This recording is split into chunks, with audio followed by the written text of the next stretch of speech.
भगवते वासुदेवाय। नमस्कार दोस्तों, आज के इस वीडियो में हम सुनेंगे रमा एकादशी व्रत की कथा। इस व्रत की कथा के श्रवण मात्र से बहुत सारे पुण्य तो मिलते ही हैं, साथ ही यदि ब्रह्म हत्या जैसे पाप का दोष भी हो तो उनसे भी मुक्ति मिल जाती है। साथ ही मनुष्य की सभी मनोकामनाओं को पूर्ण करने वाला यह एकादशी माना जाता है।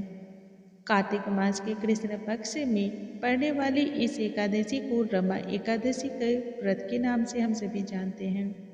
इस व्रत का महात्म्य अत्यधिक है।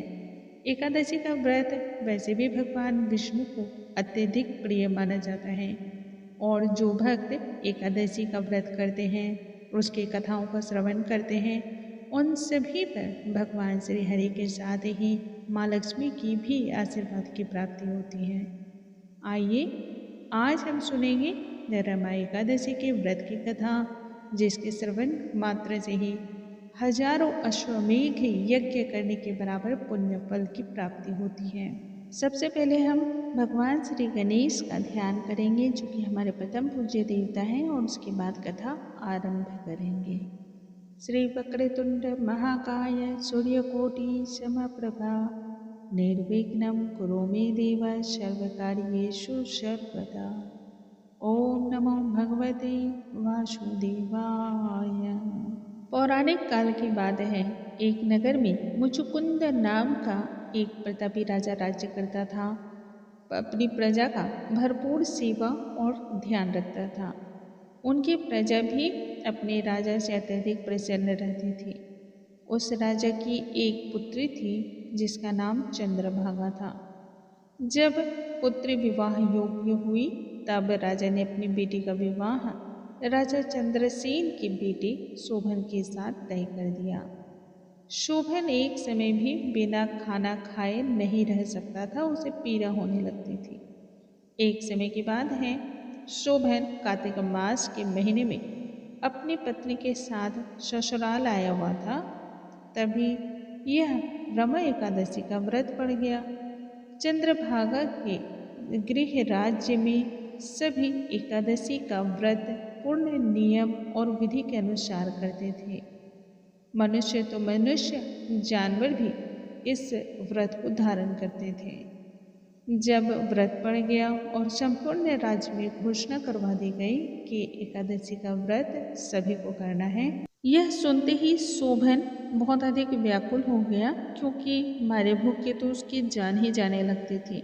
उसने अपनी पत्नी से सारी बात कह सुनाई और कहा, मैं बिना भोजन के एक समय भी नहीं रह सकता हूँ। ऐसे में इस व्रत को मैं किस प्रकार से करूँगा। तब राजा की बेटी ने कहा, यदि आप यहाँ रहेंगे तो आपको यह व्रत तो करना ही पड़ जाएगा, क्योंकि यहाँ पर इस व्रत का नियम तो सभी रखते हैं, फिर वह मनुष्य हो, जीव जंतु हो या फिर अन्य कोई भी प्राणी हो। ऐसे में यदि आप यहाँ रहेंगे तो आपको भी इस व्रत का पालन करना पड़ेगा। एक कार्य आप कर सकते हैं कि आप यहाँ से चले जाएं। ऐसे में आपको रमा एकादशी का व्रत नहीं करना पड़ेगा।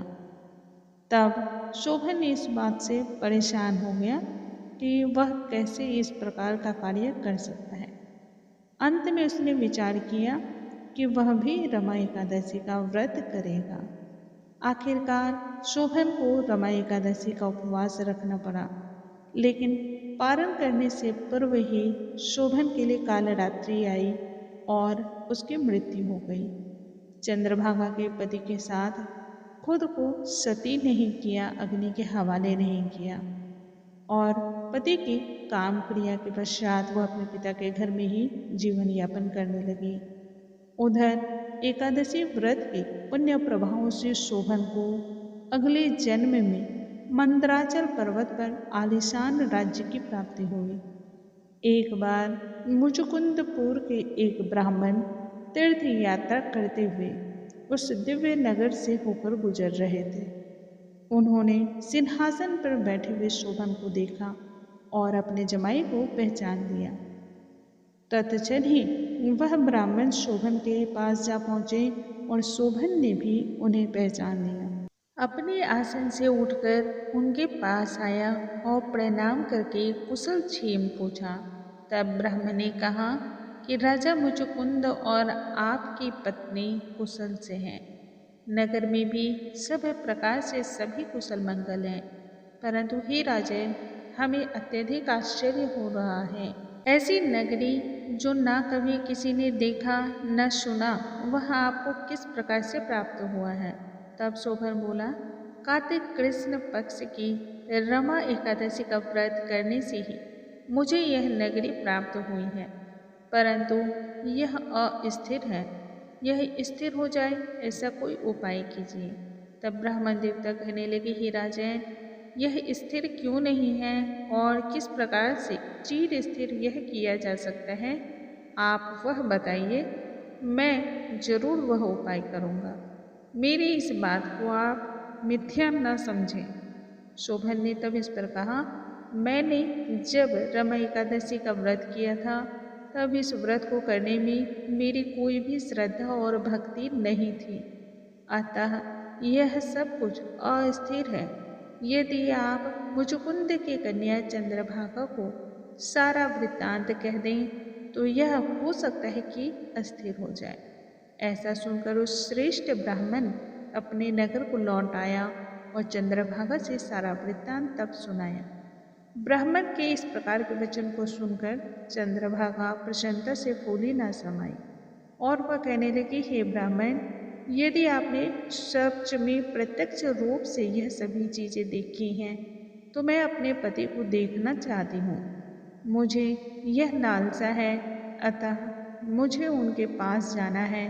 वह उपाय आप सो करें और मैं एक ऐसा कार्य भी करूँगी जिससे राज्य स्थिर हो जाए। चंद्रभागा यह भी कहने लगी, हे ब्राह्मण, मुझे तुरंत ही वहाँ ले चलो।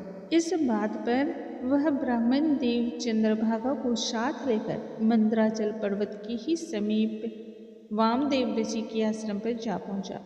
वामदेव को सारी बात सुनाने पर उन्होंने वेद मंत्रों के उच्चारण से चंद्रभागा का अभिषेक कर दिया और ऋषि के मंत्र के प्रभाव और एकादशी के व्रत के प्रभाव से चंद्रभागा का शरीर दिव्य आभा से दैदीप्यमान हो गया और वह दिव्य गति को प्राप्त हुई। इसके बाद बहुत ही प्रसन्नता के साथ अपने पति के निकट गई। अपनी प्राण प्रिय पत्नी को आते हुए देखकर शोभन अत्यधिक प्रसन्न हुआ और उसे अपनी बाईं ओर बैठा लिया। चंद्रभागा तब कहने लगी, हे प्राणनाथ, आज मैंने जितने भी पुण्य आज तक किए हैं वह सभी आपको सौंपती हूँ। कृपया कर आप इसे ग्रहण कीजिए। अपने पिता के घर में जब मैं 8 वर्ष की थी तब से ही पूर्ण विधि और श्रद्धापूर्वक एकादशी के व्रत को करती आ रही हूँ। इस पुण्य के प्रताप से आपका यह नगर स्थिर हो जाएगा तथा समस्त कर्मों से युक्त होकर के अंत में प्रलय तक रहेगा। इस प्रकार चंद्रभागा ने दिव्य आभूषणों और वस्त्रों से सुसज्जित होकर पति के साथ आनंदपूर्वक जीवन जिया। हे राजन, यह रमा एकादशी का व्रत जो भी मनुष्य करते हैं उनके जघन्य से जघन्य अपराध भी नष्ट हो जाते हैं। ब्रह्म हत्या जैसे पाप तत्क्षण ही नष्ट हो जाते हैं। कृष्ण पक्ष और शुक्ल पक्ष दोनों ही एकादशियाँ बिल्कुल एक समान हैं। इसमें किसी भी प्रकार की भिन्नता, भेदभाव या मन में दुराव नहीं लाना चाहिए। दोनों ही एकादशियाँ एक समान ही फल को देने वाली होती हैं। जो भी मनुष्य इस एकादशी के व्रत की कथा को पढ़ते हैं, सुनते हैं अथवा किसी दूसरे को सुनाते हैं, उन सभी पर भगवान श्री हरि के साथ ही माँ लक्ष्मी की कृपा भी प्राप्त होती है। बोलो भगवान श्री नारायण की जय, भगवान श्री हरि की जय, भगवान विष्णु की जय।